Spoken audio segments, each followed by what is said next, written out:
Buenas noches, queridos amigos. Estamos en la lección número 3 del curso de Filosofía Política, donde estamos estudiando a John Locke y su segundo tratado de gobierno civil del año 1690.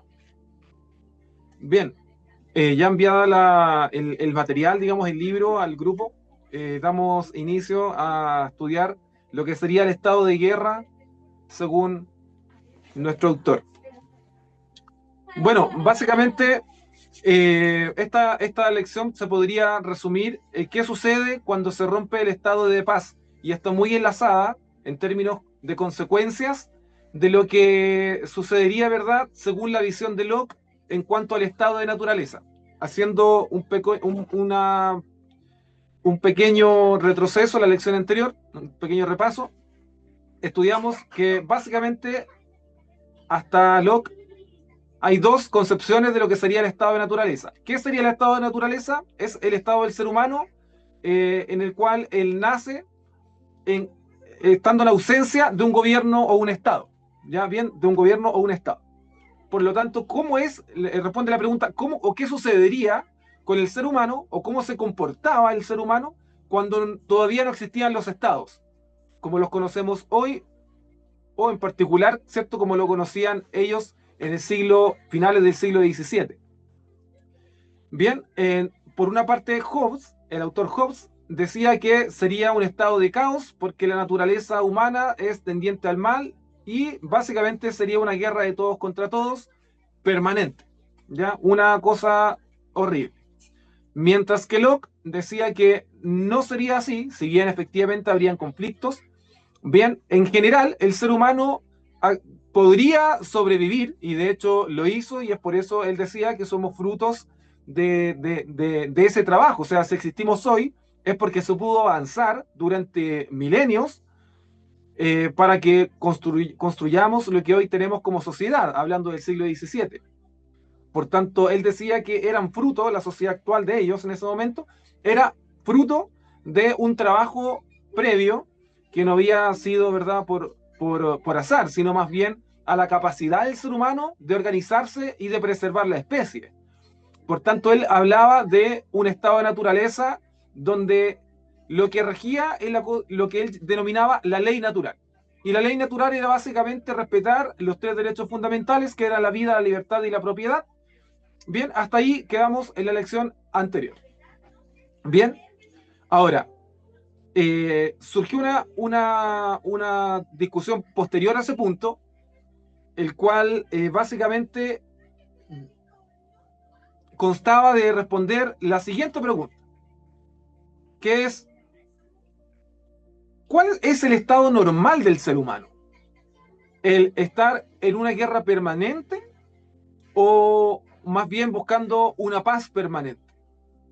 Bien, y Locke responde de una manera brillante, incluso hasta ese momento podríamos decir eh, que no tenía parangón en cuanto a las implicancias de su respuesta, por tanto abre un nuevo paradigma y sobre este paradigma vamos a estudiar toda esta clase.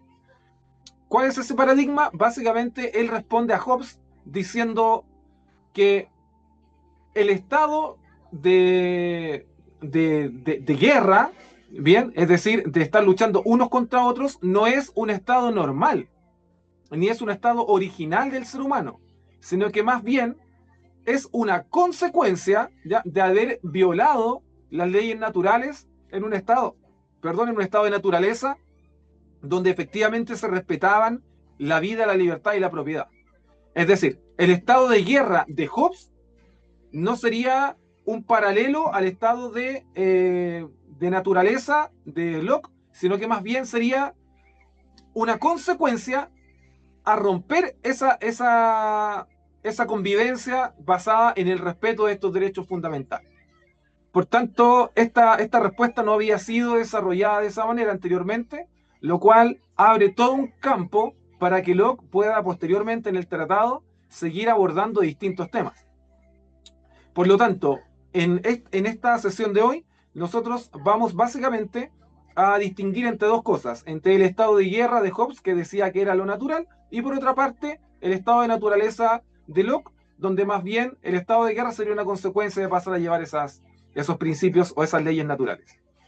Por otra parte, la pregunta era, ¿qué sucede entonces cuando nos encontramos en un estado de guerra por haber pasado a llevar esos derechos? ¿Ya? Y es aquí donde nosotros podemos empezar a utilizar nuestra imaginación. Bien, y la pregunta sería, ¿qué sucede cuando una persona pasa a llevar los derechos de otra, que lo habíamos visto en parte, ¿verdad? Existía lo que nosotros llamábamos la legítima defensa, ¿ya? Que sería básicamente la aplicación de la primera ley fundamental, que es la ley de sobrevivencia o de preservación. Bien, nadie, que dicho de otra forma, en forma negativa, digamos, sería nadie está obligado a dejarse matar o a dejarse destruir. ¿Ya? Nadie puede estar obligado a eso. ¿Por qué? Porque la naturaleza, si uno la observa, toda la naturaleza tiende a vivir y a crecer. Es cosa de ver una semilla, ver un animal, un insecto, un mamífero, al mismo ser humano. Uno ve que hay una ley natural que hace que las cosas partan de lo pequeño, bien, crezcan, y una vez que crecen, llegan a una cierta madurez, tienden a reproducirse. Y eso está dentro de un diseño universal cósmico. O sea, no es una invención del ser humano, que solamente se vea en el ser humano y que el resto de la naturaleza sea distinta. Se ve en todo el sistema. ¿Por qué? Porque es el sol, es la luna, también las estrellas, el mar, el viento, etcétera, el oxígeno, el que ayuda a que este ecosistema realice esa función. Es decir, hay un todo coordinado para que la vida pueda existir, pueda crecer y pueda expandirse. Es decir, Locke está basado, ¿cierto?, como su concepción cristiana, bien, en la creación, aunque él lo aborda desde la filosofía y también desde el derecho. Bien, hay un estado de naturaleza, ¿ya?, donde las cosas tienden a vivir y a crecer, no solamente a estar vivas, sino que tienden a crecer, y una vez que crecen, a reproducirse. Es decir, lo natural, lo propio de la existencia es la vida y la reproducción y el crecimiento. Y esta vida, ¿verdad?, es garantizada o es reconocida por las constituciones posteriormente. Por tanto, Locke señala que nadie está obligado a ir contra la naturaleza, básicamente. El decir que nosotros no estamos obligados a dejarnos matar, a dejarnos destruir, es básicamente una consecuencia de otra premisa, que es que la naturaleza tiende a la existencia, a la vida, y que por tanto todo jurista sabe que no se puede legislar contra natura. No tiene sentido que el ser humano, que es parte de la naturaleza, parte del ecosistema, bien, tenga que legislar para ir contra esa naturaleza. Todo lo contrario, toda ley, y este es otro principio que él da, ¿verdad?, tiene que ir en armonía y en respeto e incluso en la promoción de las leyes naturales. Bien, por tanto, si alguien se ve enfrentado a otra persona que lo quiere agredir, esa persona actúa de pleno derecho, bien, para poder ejercer una resistencia o una defensa a ese acto ilegítimo que va en contra no solo de la ley, porque la ley es una manifestación posterior, positiva, escrita, sino que va en contra de una ley universal que incluso va más allá de sí, porque esas leyes nosotros no las escribimos, incluso podríamos estar en contra de esas leyes, pero esas leyes van a seguir existiendo, porque son leyes universales, cósmicas del diseño de las cosas. Es más, aunque nos pusiéramos los 8.000 millones de personas en contra de eso y escribiéramos leyes unánime para eliminarlas, no podríamos hacerlo, porque escapan de nuestra decisión, de nuestra voluntad. ¿Ya? Son leyes que están implícitas en el diseño, son leyes naturales. Por lo tanto, aquí surge otra cuestión. El actuar en legítima defensa, y yo lo digo aquí, esto me toca muy de cerca, ¿ya? Porque como ejerzo en general en lo profesional, ¿ya?, en temas de seguridad privada, me toca a diario enfrentar situaciones, por ejemplo, donde colegas, donde subalternos o en general otras personas que ejercen esta labor de seguridad se ven enfrentadas a dilemas jurídicos, ¿ya? Todos saben que las personas que trabajan en seguridad, sea pública o privada, bien, tienen que convivir necesariamente, es parte de su trabajo, con la gente que van contra la norma. El que va a favor de la norma escrita, en este caso, aunque necesariamente se rompe la escrita, no rompe la ley natural, que es anterior, eh, se va a enfrentar a los organismos de seguridad. Entonces, la persona de seguridad, que está tranquila, ¿cierto? Está en su puesto de trabajo, no está haciendo nada, está vigilando, podemos decir, ¿ya? Está atenta a si sucede algún ilícito, ¿ya? Se ve enfrentada a un delincuente y el delincuente, ¿verdad? No se va a dejar atrapar. O sea, la esencia del delincuente es que es anómico, o es anti-normas, ¿bien? No obedece las normas. Entonces no podemos esperar una reacción de respeto a las normas cuando ya está quebrantando una o varias.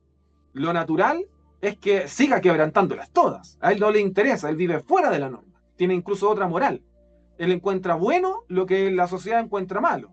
Entonces, vemos aquí como una especie como de dos, una cosa dicotómica, dos polos opuestos. Un delincuente y una persona de seguridad. Y la persona de seguridad siempre se enfrenta a cuestionamientos de si utilizó la fuerza necesaria, la fuerza racional, la fuerza proporcional, etcétera. ¿Ya? Y esta persona siempre es muy cuestionada y esta otra en general es muy defendida. Siempre hay personas que los defienden, ya sea en lo informal, como testigos, transeúntes, como en lo informal, ya en virtud de los tratados, sobre todo últimamente de derechos humanos y sobre todo nuestra legislación nacional vigente, donde tenemos una reforma garantista que por garantizar ciertos derechos y no garantizar otros, queda en el fondo como en una mesa coja. ¿Ya? Por ejemplo, una manifestación de eso es que los delincuentes tienen asesoría jurídica gratuita por parte del Estado, mientras que las personas, en este caso un civil, ¿verdad? Que tal vez puede trabajar, ser un vigilante de seguridad, un guardia de seguridad, no lo tiene. Entonces queda en desmedro. Y surge esta pregunta. Entonces, en virtud de mi legítima defensa, ¿tengo derecho a actuar de cualquier manera? ¿O cómo debo actuar? ¿Puedo a lo mejor si alguien viene a robar mi bolso, golpearlo con un palo, con un fierro? ¿Podré dispararle? Si estoy durmiendo en la noche en mi casa, ¿es que puedo matarlo? Entonces, ahí hay una serie de situaciones que Locke se va a enfrentar y que va a responder de manera magistral a lo largo de este capítulo en particular, pero también del resto del libro. Y tiene que ver con la respuesta. Para eso él sienta principios. Evidentemente, y las personas que estudian derecho saben que no podemos normarlo todo, porque el derecho no se puede anteponer a la realidad, es más bien al revés. La realidad nos va dando situaciones que posteriormente los legisladores tratan de dar solución mediante la fuentes materiales, ¿cierto? Fuentes formales del derecho, etcétera, pero siempre van, digamos, van atrás de las situaciones. No podemos tener un país, nunca va a existir, donde existan todas las situaciones posibles normadas. No. Y eso es algo que también aprovecha el delincuente, porque el delincuente estudia la norma, tal vez no de forma directa, no va a una escuela de derecho, pero entre sus pares sabe por dónde puede o por dónde no puede o dónde están las penas más bajas. Bien, entonces, de hecho, mucha gente dice que los delincuentes saben más que muchos abogados y es verdad porque ellos, en el fondo también es parte de su trabajo conocer la norma para saber qué es delito, qué no es delito y cómo ir jugando en las circunstancias. Aparte que pasan por muchos juicios, entonces una experiencia vasta en lo que es el proceso jurídico. Bien, entonces, básicamente, acá nosotros podemos señalar la confusión de Hobbes. Y la confusión de Hobbes básicamente era relativa a si las personas vivían en paz, como lo señalamos, o si vivían en un estado de guerra, y él no entendía que el estado de guerra era posterior. ¿Ya? Eh, Hobbes diría, ven, esto demuestra que el estado de naturaleza es guerra constante, por ejemplo, el hecho de que una persona que es dueño, por ejemplo, de una fuente de agua, bien, en una isla, ya llega y vulnera los derechos de una persona que vivía en la isla previamente. A ver, más simple. Tenemos una isla, bien, todos tenemos una fuente de agua, un pozo, vamos al pozo. Y de pronto llega un tercero, vamos a poner Juan. ¿Ya? Juan llega en un barco X y dice el pozo es mío y ahora yo voy a vender el agua y tienen que pagarme el agua. Entonces, no le pregunta a nadie, no hay ningún tipo de conversación, sino que simplemente tiene tres tipos grandes, macizos, ¿verdad? Con unas espadas afiladas que están detrás de él.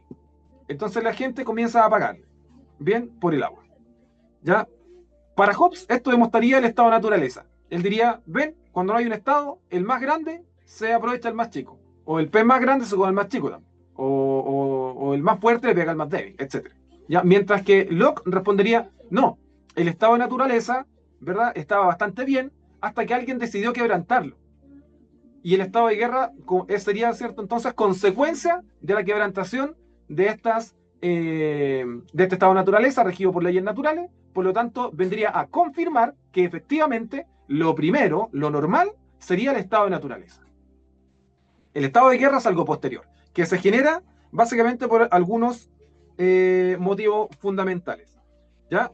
En este sentido, vamos a hacer un paralelo entre el estado de naturaleza de Locke y el de guerra de Hobbes. Por ejemplo, en el estado de naturaleza de Locke, ¿ya? La paz es relativa ante los seres humanos. Bien, depende, hay conflictos, evidentemente, pero en general se puede, digámoslo así, conversar, llevar la fiesta en paz, un poco, ¿verdad? Hobbes diría que no, que existe un estado de enemistad declarada, permanente y de una agresión continua, activa. Por otra parte, Locke diría también que en el estado de naturaleza gobierna una ley natural, universal, bien, que tiende al respeto de la vida, la libertad y la propiedad, mientras que Hobbes dice que las personas tienden más bien a violar deliberadamente esas leyes. Locke dice también, por ejemplo, que las personas tienden a respetar sus derechos mutuamente. ¿Por qué? Porque quieren vivir tranquilas. ¿Ya? Se comienzan a dar situaciones en las cuales las personas libre y voluntariamente comienzan a poner ciertos límites, a establecer ciertas reglas, ¿ya? De convivencia común para no estar peleando y que todos puedan vivir relativamente en paz. Mientras que Hobbes diría que no, que permanentemente hay personas que intentan someter a otros mediante la violencia.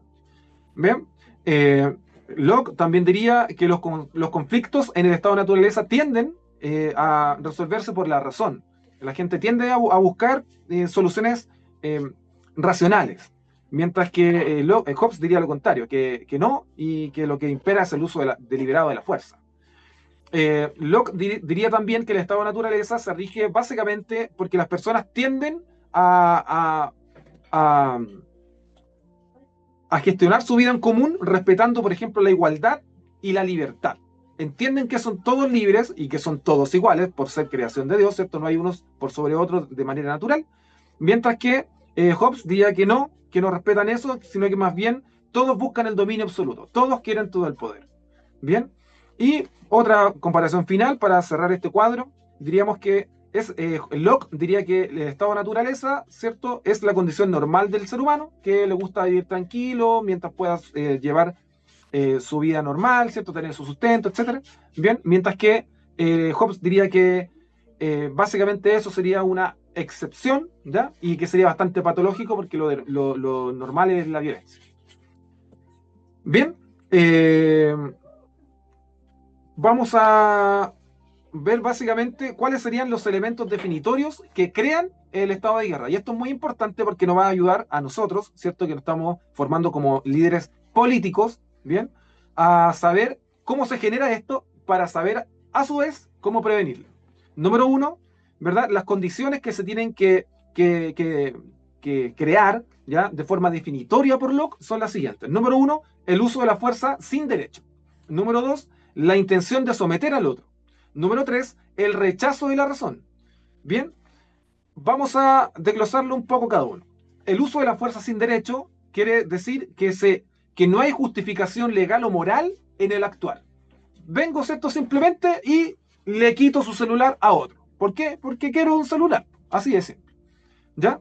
Se actúa por capricho o por conveniencia personal.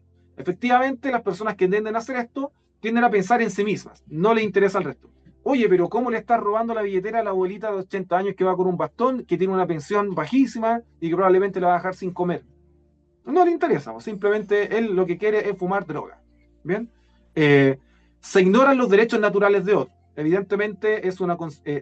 si yo quiero ejercer violencia sobre otro, necesariamente voy a violar los derechos naturales que son la vida, la libertad y la propiedad. Eso sería, ¿cierto?, un poco desglosando qué sería el uso de la fuerza sin derecho. Número dos, la intención de someter. Podemos decir que el objetivo es crear un dominio absoluto. Bien, a mí no me manda nadie, yo hago lo que quiero, ¿cierto? Así que si quiero le pego, le robo y que me digan algo. Bien, se busca reducir al otro a la condición de esclavo. Es decir, yo al no respetar ya la vida, la propiedad o la libertad del otro, lo estoy reduciendo a una condición de esclavo, en el sentido de que no lo estoy valorando como un igual, sino que lo estoy tomando como un objeto. Bien, todo delincuente necesariamente al cometer un delito contra otro, lo somete a la condición de esclavitud en términos filosóficos. Lo está tratando como un animal, lo está tratando como un objeto. No le interesa la vida, no le interesa la libertad, ni le interesa la propiedad de esa persona. Bien, por tanto, dentro del delincuente, y esto ya no estamos metiendo en la criminología, que es una rama muy importante también, sobre todo en el derecho penal, es complementaria, ya establece también que hay escuelas que establecen, por ejemplo, que la conducta criminal o la conducta delictual, ya también es una especie de patología psiquiátrica, en el sentido de que son personas narcisistas o psicópatas, ¿verdad? Que no sienten o no tienen el mayor respeto por la vida del otro. Y si no tienen respeto por la vida, menos por la libertad y la propiedad. Bien, entonces son personas que tienden a actuar de forma totalmente fría. ¿Ya? Lo mató de 20 puñaladas, le pegó 70 balazos. Entonces, son gente, o sea, si con 10 bastaba para, tal vez con 2, con 10, con 15, pero no 70. ¿Ya? Pero eso se ve. Entonces, es porque son personas que no tienen no, como dice el dicho, no tienen sangre en sus venas, actúan como un reptil con sangre fría. ¿Ya? Entonces, esto necesariamente pasa a llevar la dignidad de la persona.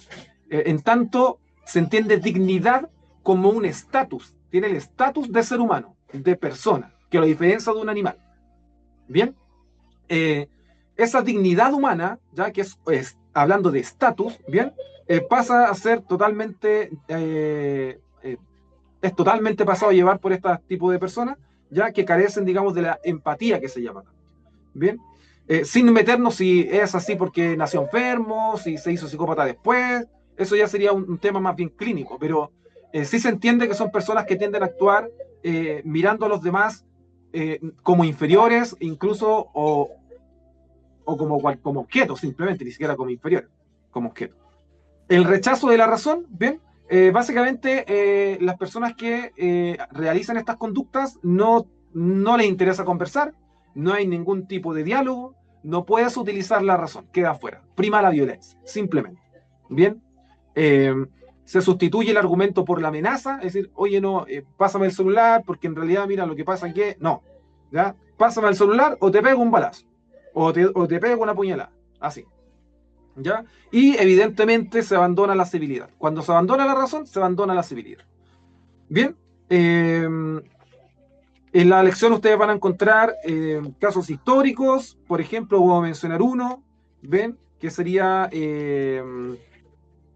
uno, por ejemplo, que sería muy evidente, ya sería el régimen nazi, ¿cierto? Casos de regímenes eh, que realizaron este estado de guerra o se pusieron este estado de guerra. Y otro, por ejemplo, es para debatir, ojo, no es para tomar posiciones, ¿ya? Es la conquista de América, en tanto se impuso, ¿cierto? Tal vez costumbres que no eran propias de las personas que originarias, digamos, ¿ya? Pero evidentemente siempre hay posturas y hay debate, pero serían temas que es interesante que los desarrollen en la lección. Finalmente, para hablar, ¿cierto?, de este principio de cómo nosotros llevamos a cabo esta legítima defensa. Bien, tenemos principios, los vamos a repasar brevemente. El principio fundamental, básicamente, es ¿cuándo podemos actuar nosotros en legítima defensa? Cuando alguien te pone en estado de guerra, diría Locke. Bien, básicamente, cuando alguien te pone en estado de guerra, ¿ya? Locke afirma que automáticamente se activa el derecho natural a defenderse, incluso hasta causar la muerte del agresor, si es que fuese necesario. Solamente si es que fuese necesario. Bien, ¿cuáles serían los límites a esta agresión? Serían, uno, la proporcionalidad, que básicamente es usar la fuerza necesaria. Bien, la fuerza necesaria. Es, evidentemente, esto siempre es dentro del caso a caso. Nosotros no vamos a estar buscando la proporcionalidad en una cosa que sucedió en 2 segundos. Imposible. O sea, se actuó como se actuó. Yo me defendí con lo que encontré. ¿Ya? ¿Por qué? Porque pasaron 2 segundos y no vi a alguien que se me abalanzaba encima con un cuchillo. No puedo detenerme a... O sea, agarré lo que mi mano tocó y le pegué. ¿Ya? Básicamente, estas limitaciones están hechas a contramano. Es decir, no están hechas para pensando en cómo me voy a defender, sino que están hechas pensando en que alguna persona no las vaya a utilizar para matar a otro y después justificarse. ¿Ya? Así está pensado. Entonces, porque alguien podía defenderse y excederse, o decir, tener el tiempo para decir, me defiendo o lo mato. ¿Ya? Es decir, ese límite entre la defensa y la venganza. Bien, para eso están hechas estas limitaciones, pensando en que la gente no lo tome con un malicia, digamos. Voy a utilizar legítima defensa para matar a esa persona, para agredir a esa persona, para golpear a esa persona, ¿ya? Sino que sea utilizado siempre como defensa para impedir y repeler. Bien, tiene que ser proporcional, ¿verdad? No excederse una vez neutralizada la amenaza, ¿bien? Y tiene que ser la fuerza necesaria para repeler la agresión. ¿Ya? Y aquí viene siempre un ejemplo que hablo con mis colegas. Y me dicen, ¿y si viene alguien y me pega? Tengo derecho a pegarle. ¿Ya? Así me lo dicen. Y la verdad es que no. ¿Ya? Porque lo que tú tienes derecho es a defenderte, no a pegarle. O sea, no es que si viene alguien y te golpea, entonces se activa un derecho y tú te puedes poner los guantes de box y eliminarlo. No.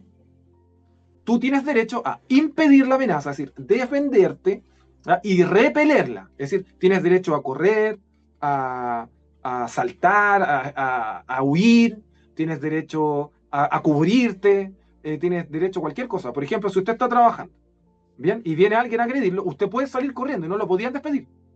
¿Por qué? Porque alguien diría, no, es que me tengo que dar impuesto de trabajo, si me van a echar, sí. No, porque es primero la legítima defensa.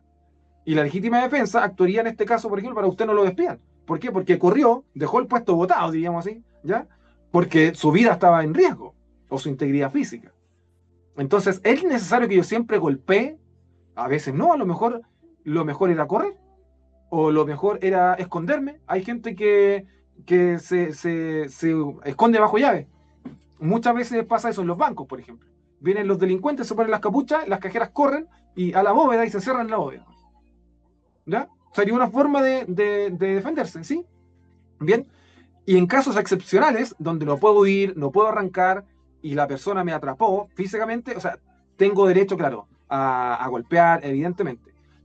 Pero tampoco tengo derecho, una vez que la persona, por ejemplo, yo le quité el cuchillo, ¿ya? Di un manotazo, se le cayó el cuchillo, y la persona se tropezó, se cayó, se golpeó en la cabeza, quedó inconsciente. ¿Ya? Yo no tengo derecho ahora a ir y patearlo en el piso mientras está inconsciente. No. Cosa que se ve mucho en los videos. ¿Ya?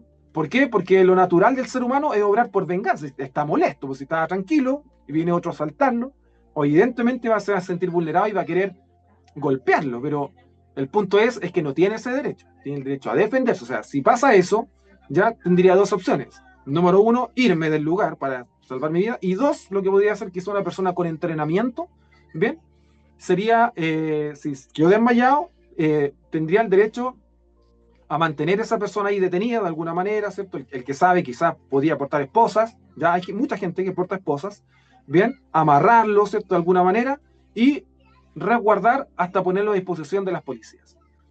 Alguien podía reírse, pero hay mucha gente que hace eso, los guardias de seguridad en general les toca hacer eso, y en general por defender a terceros, no por defenderse ellos mismos, ¿ya? Entonces, y esto es una manifestación de que toda persona tiene derecho a detener a cualquier persona en delitos flagrantes. Si usted ve al presidente de la República robándose chocolates, por ejemplo, en un supermercado, ¿bien? Y es un delito flagrante, y el guardia le dice detente y sale corriendo, usted tiene pleno derecho, si quiere, no es obligación, no es policía, una cosa más bien moral, que si quisiera hacerla, salir corriendo, reducirlo, ¿ya? Y ponerlo a disposición, en este caso, del guardia y el guardia de carabineros, ¿ya?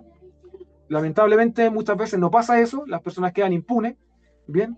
Pero podría ser perfectamente pegado a derecho, ¿ya? Lo otro es la inmediatez de la agresión, ¿ya? Recordemos, proporcional, inmediata, ¿bien? Y tiene que ser defensiva, es decir, para defenderse, ¿ya? Si alguien me pega, yo no estoy autorizado a ir y ahora golpearlo. No, usted está autorizado, tiene el derecho a defenderse. ¿Y qué es defenderse? Impedir y repeler la amenaza. Para finalizar, esta clase que realmente es muy interesante. ¿Qué pasa ahora? Ya estamos claros en la situación persona a persona, pero ¿qué pasa si de pronto una autoridad, un gobierno, un Estado se vuelve contra los ciudadanos? ¿Y qué tal si un monarca de pronto quiere pasar a llevar mi derecho a la vida, a la libertad o a la propiedad? ¿Qué tal si un presidente de la República pone un derecho y limita mi libertad de movilidad? Si empieza a ejercer derechos y a limitar, por ejemplo, mi propiedad, a imponer leyes que confisquen propiedades, que confisquen el sueldo, que pongan impuestos injustos o excesivos, impuestos por decreto, por ejemplo, ya sin la representación en el Congreso.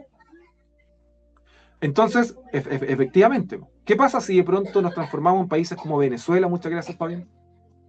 Aquí surge una pregunta.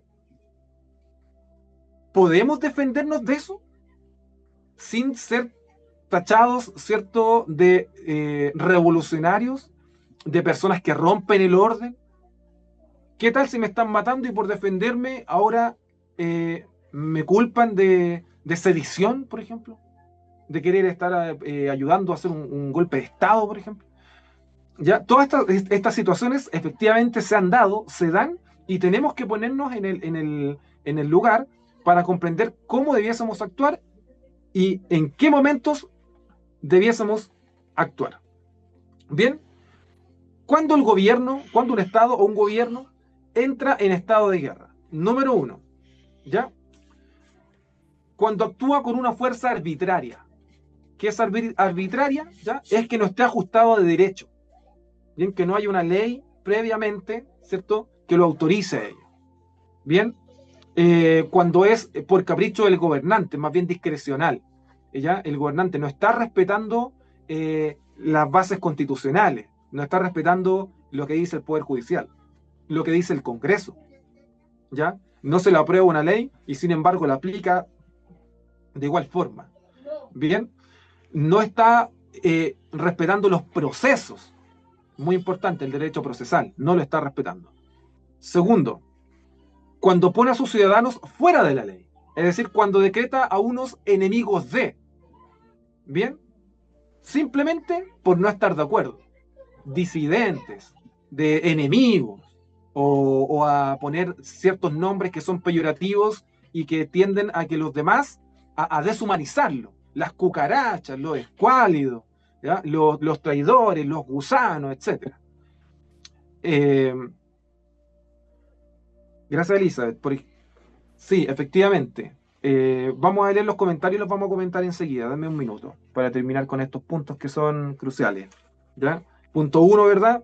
Cuando actúa con fuerza arbitraria. Punto dos, cuando pone a los ciudadanos fuera de la ley, ¿ah?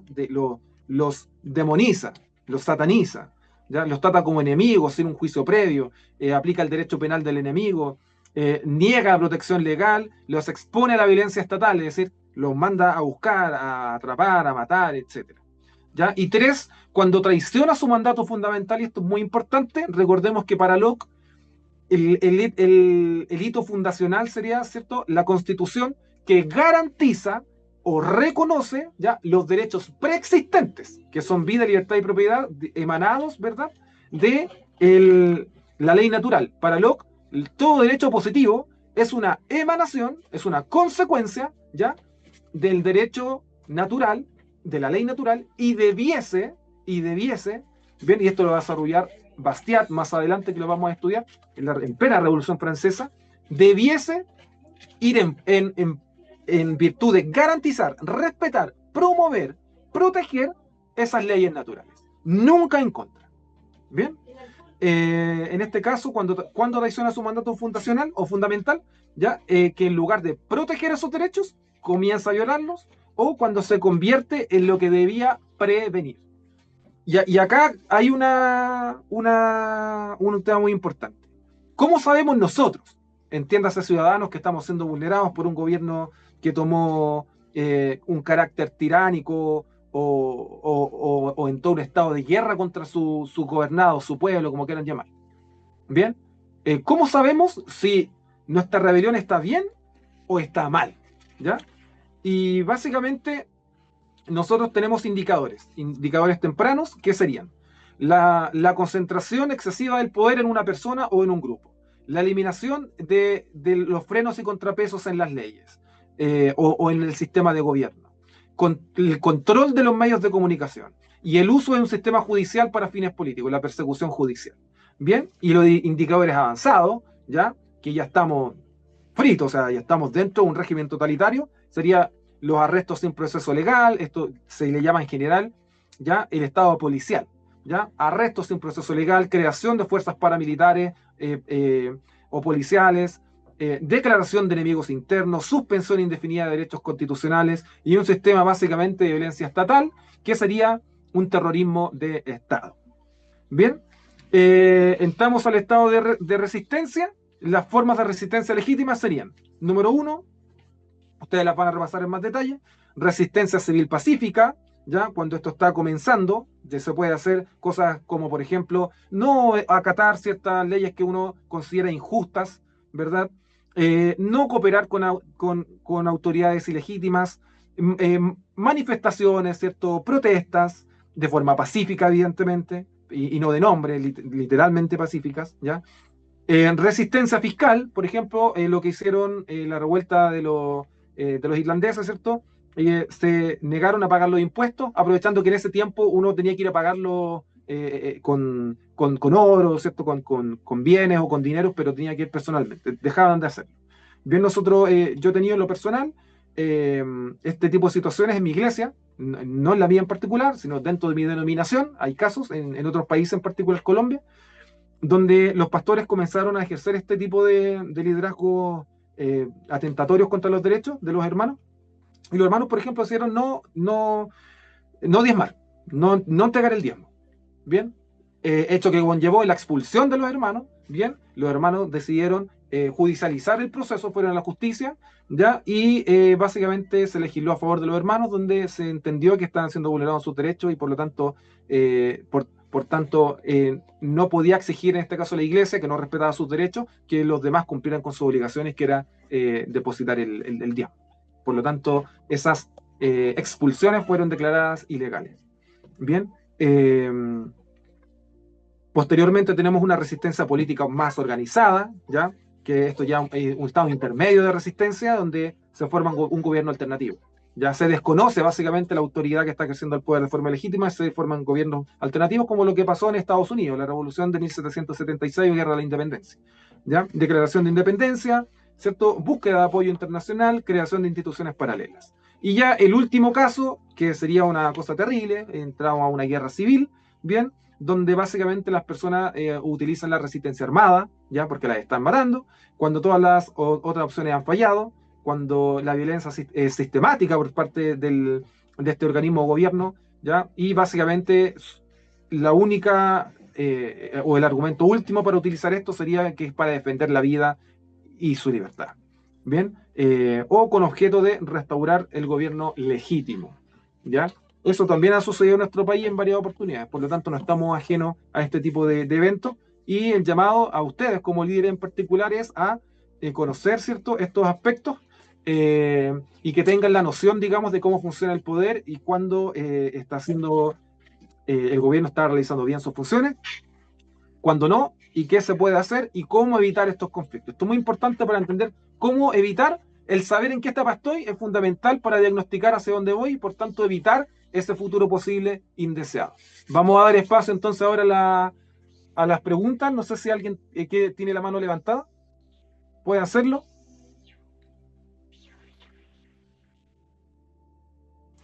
Que alguien levante Mientras, la mano, se quite el muteo y haga su pregunta, ¿sí?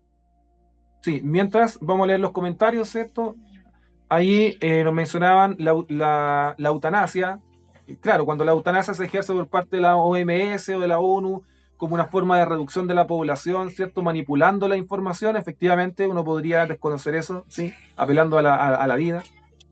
Venezuela era un caso de régimen que derivó, digamos, una tiranía y por el cual se dan todos los precedentes. Incluso hoy día se está hablando de la activación del TIAR, que es el Tratado de Defensa Recíproca de la OEA, ¿ya? Presionado por Estados Unidos, que va, que amenazó a Trump, ¿cierto?, con quitar el aporte en dinero a la OEA, lo cual la dejaría al borde, digamos, de incluso poder cerrarse.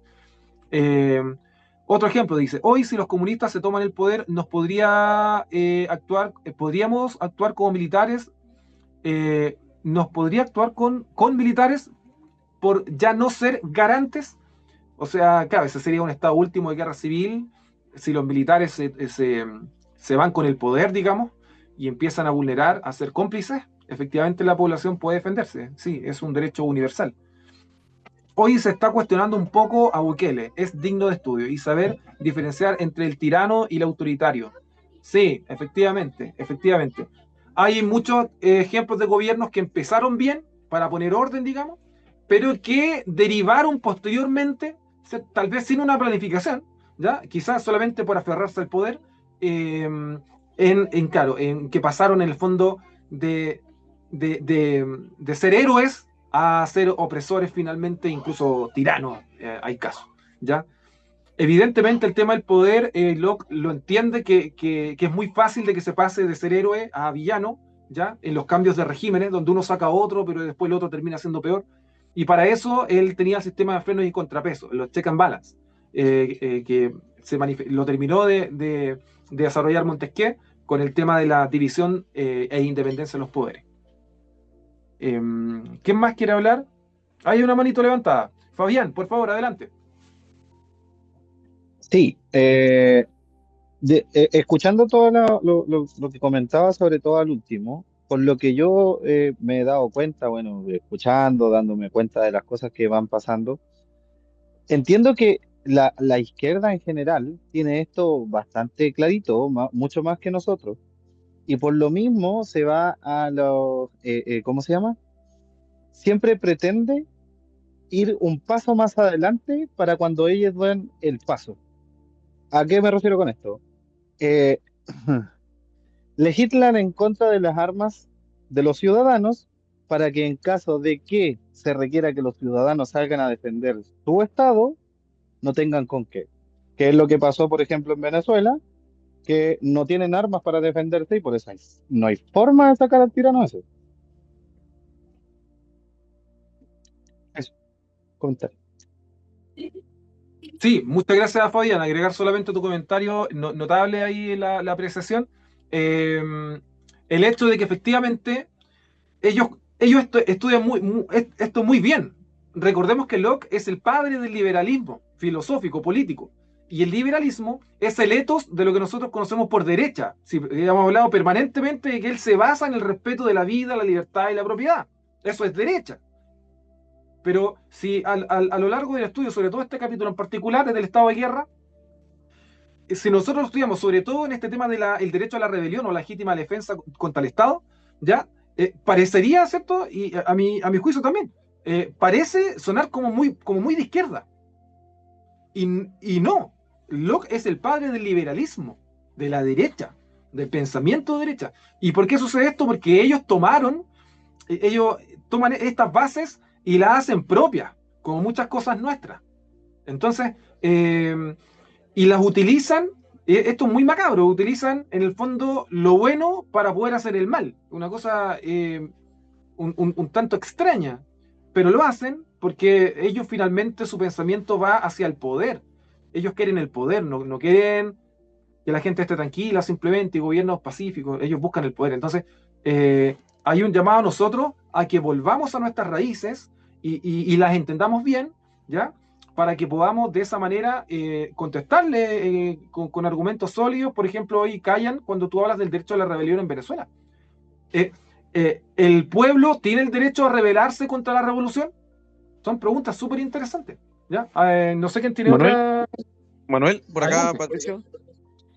Podríamos adelante. decir también que el aprovecharse de las instituciones para, en este caso, perpetuarse.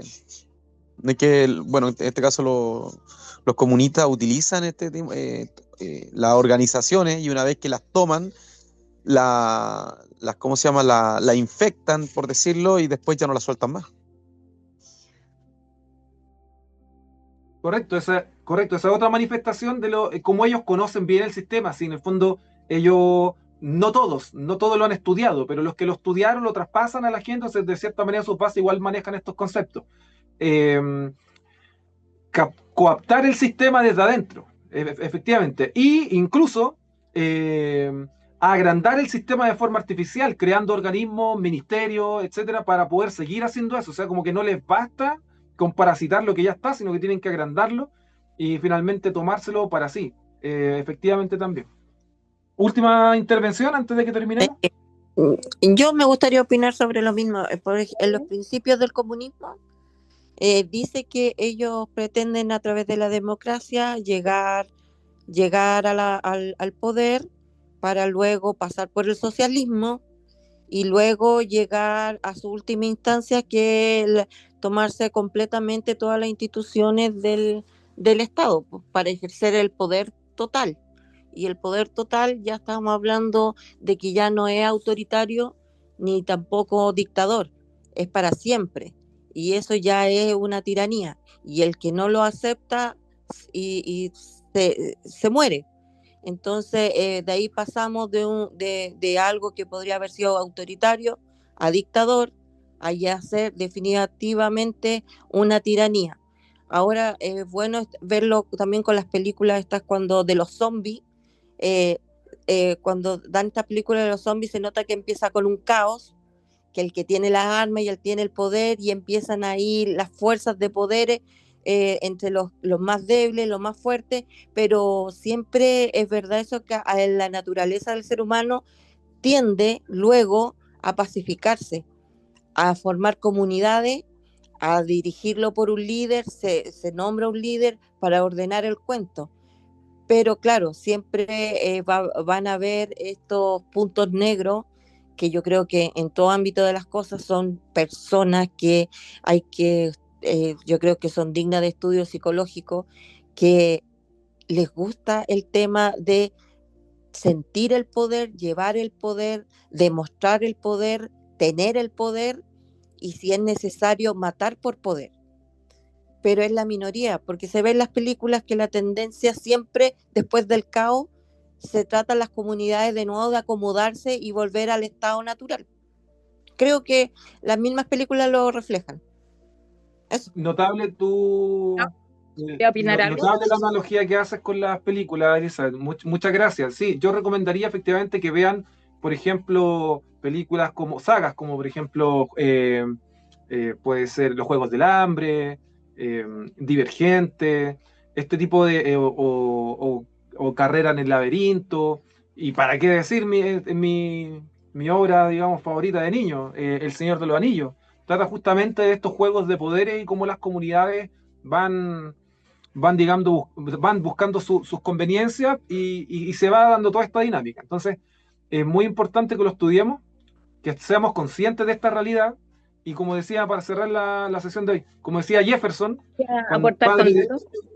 padre de la de los Estados Unidos, ¿cierto? De la independencia de los Estados Unidos, señaló que cuando él quería dejar un sistema libre, que es más o menos el que tenemos nosotros, democrático, representativo, de corte liberal, decía que el precio de la libertad es la eterna vigilancia, o la vigilancia permanente, diría una otra traducción.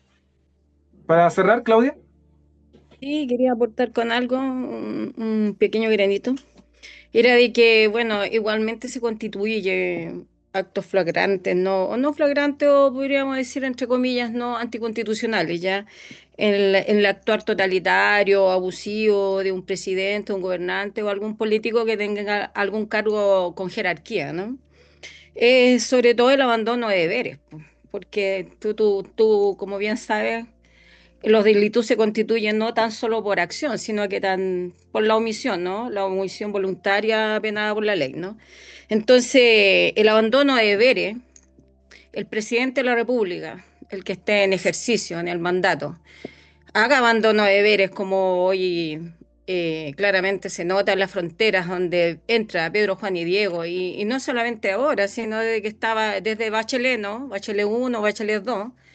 Ahí hay un abandono de deberes y también hay actos flagrantes, porque él teniendo la Constitución, que es la Carta Magna, a su disposición, ellos no ejercieron las leyes que tenían a su favor. Entonces, obviamente, el actuar flagrante también, en este caso, si lo vamos a hacer una analogía en relación como a estos flagrantes, por abandono de deberes anticonstitucionales e ilegales, también se constituye el hecho de que hagan caso omiso las autoridades ante los delitos que se están cometiendo en las mismas poblaciones, pues. Ellos saben dónde está la droga, ellos saben también que la Armada, en los puertos, la droga se transporta, se almacena, ¿ya? Y se distribuye en los containers, ellos saben.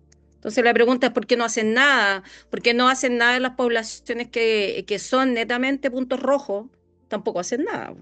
Nosotros sabemos, sí, nosotros que vivimos en poblaciones limítrofes, sabemos que cuando hay quitas de droga, o no, cuando se hacen allanamientos, sabemos que son por sapeo, pero la droga se mantiene ahí mismo, porque ¿qué es lo que persiguen estos gobiernos?